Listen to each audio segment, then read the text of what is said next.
To complete the lesson Google Sheets pixel art, you first need to click the open button and open the lesson.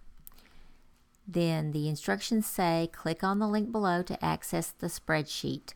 Follow the directions to complete your own individual pixel art creation. Use at least 3 colors on a 10 by 10 grid using conditional formatting. When you've completed the image, close the tab and click the Turn In button.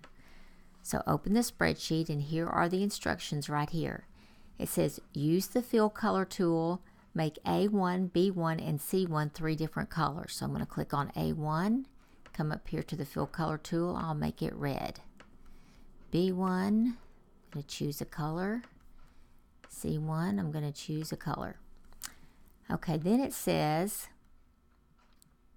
click on the box above number 1 and to the left of letter A to choose all the cells of the spreadsheet. So this is the box right here.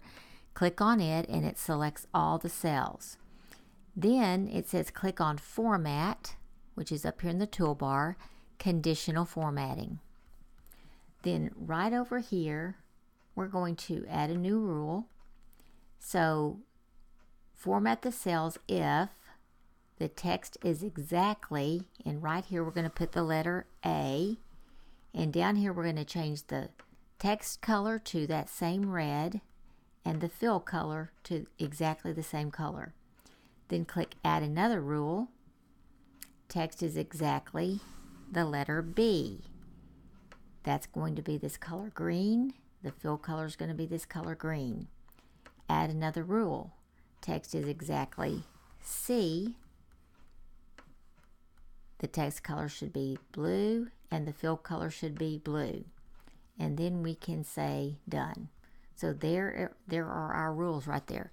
So anytime I click in a box and I type in the letter A, it's going to turn that red.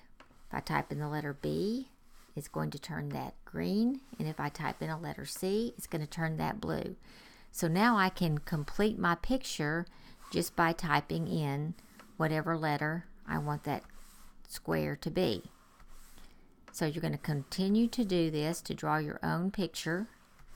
You can make it whatever you want it to be of, and once you have completed that picture, then you simply close the tab and then come over here and click the Turn In button.